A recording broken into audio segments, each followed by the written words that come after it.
probably not a great fit for a firm like us. Why? It might not be a big enough opportunity. If you want to run a business which is a comfortable lifestyle, which offers you a way of earning some money, maybe pass something on to your children, not a good fit for a venture capital firm. What we need to do, as we have our investors, is we need to have an exit. So we need, and you need, and we need to be aligned by our interests in trying to create a business that's going to be very successful, but ultimately it's going to be something that's sold and that moves on. Now, quite often entrepreneurs remain involved with the businesses after they're sold. That's very common.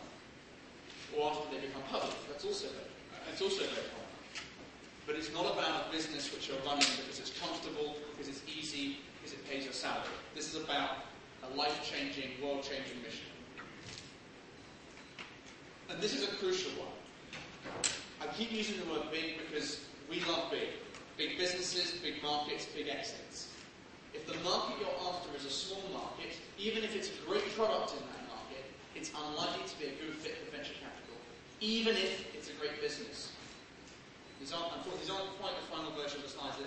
What I have added on the final version, I'll just talk to it, is that just because VC isn't necessarily the right fit for your business doesn't mean it's not a great business. It doesn't mean you're not going to make a lot of money. It doesn't mean that you should stop doing it.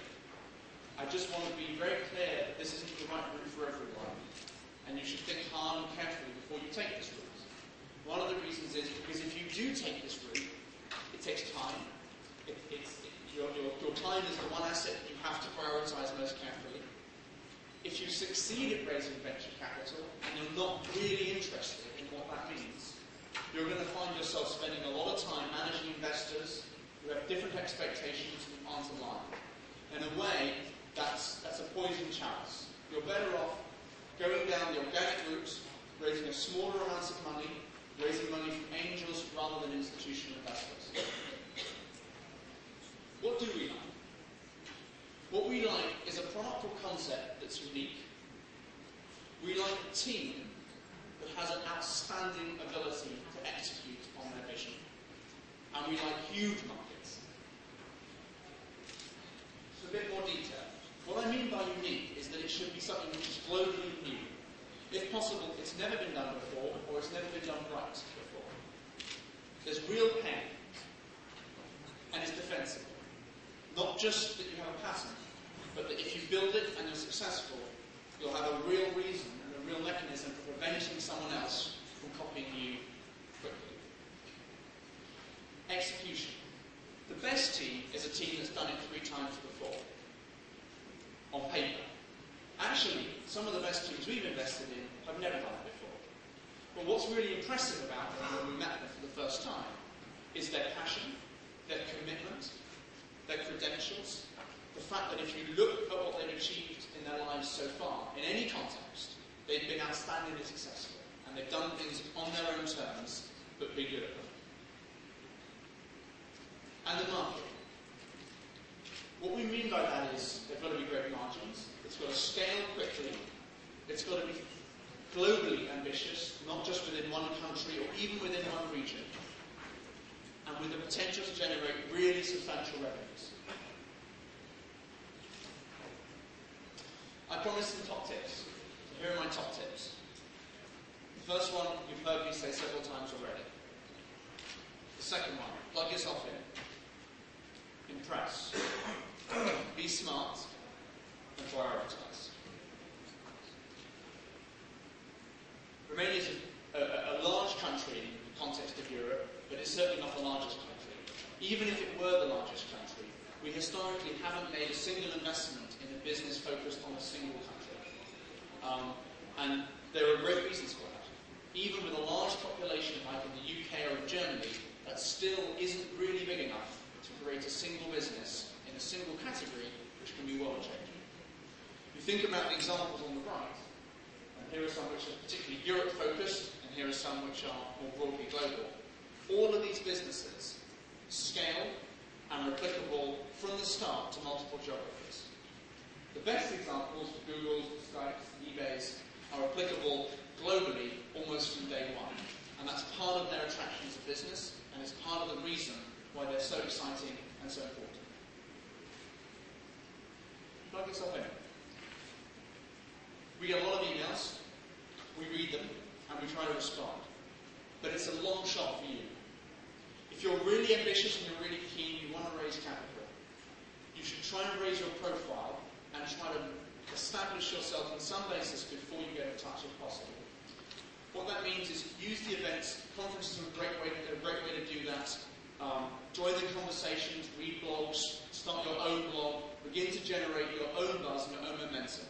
That has value outside web context. That has value across the board. More and more enterprise startups are doing this. More and more big companies are trying to learn from startups who do this.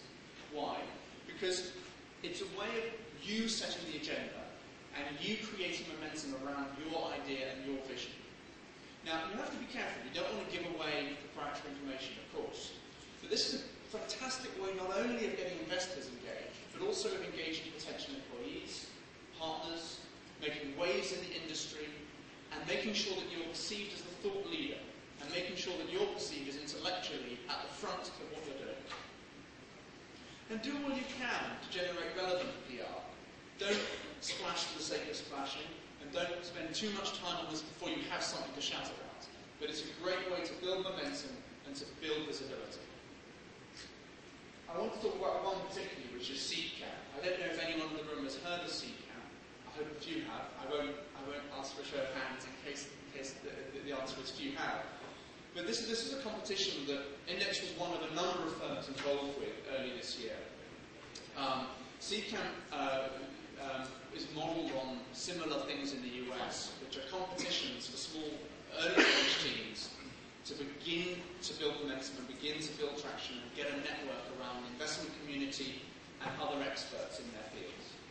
We had 240 applications for SeedCamp this summer from 40 different countries, including, I think, 7 if I count from Romania. So there clearly is, it's gaining some momentum, it's gaining some visibility here. It's a fantastic opportunity for the 20 companies that were selected.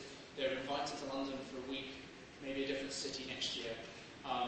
They spent that week talking to domain experts, search experts, marketing experts, sales experts, and of course investors and investment community. And those 20 companies, of those 6 now finalists have been winners of SeedCamp. We made, among other firms, made a small investment in each of those companies. And they're on their way, hopefully, to bigger and better things. But it's a pretty exciting way.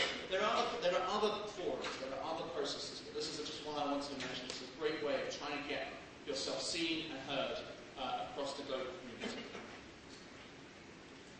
Make an impact. Impress us. Solve a really hard, high-profile problem that no one else has solved. There are some great examples of this. There's one at the bottom here, DVD John who cracked Apple's Fair Play code. Fantastic. I mean, this echoes around the world. Everyone in the world now regards this guy. I think he was 14 when he first cracked not the Fair Play code, the one before it. I forget what it was called. I mean, clearly this is about an outstanding individual. But there are other great ways of getting yourself heard and getting yourself seen and impressing. Achieve momentum without raising money. That can be about using strategies, integrating into a business strategies that have low adoption barriers, low friction. So open source is a great one to think about carefully, but as a mechanism for trying to generate momentum before you need to raise a lot of money. It's incredibly impressive from an investor's perspective, and I'll come back to a case study about this and a couple of stories about this. It's incredibly impressive when we see a team that's going to succeed without us. To George's point, it's always easy to raise money when you don't need to. But from an investor's point of view, it's the companies we get most excited about are the ones who almost don't need our help. And who come to us because we may be able to help a bit, but those are the ones that we really want to be part of. Be smart. When you go out and look for investment, and this is not just about coming to Index or coming to any other firm internationally, it's also about any fundraising process. Be smart about it. Understand what that process involves on your side. It's going to take you a lot of time, and it's going to take a lot of work and a lot of preparation. So be sure it's the right path. If it is, as There's a lot of stuff online about what that process looks like and feels like. Read as much as you can,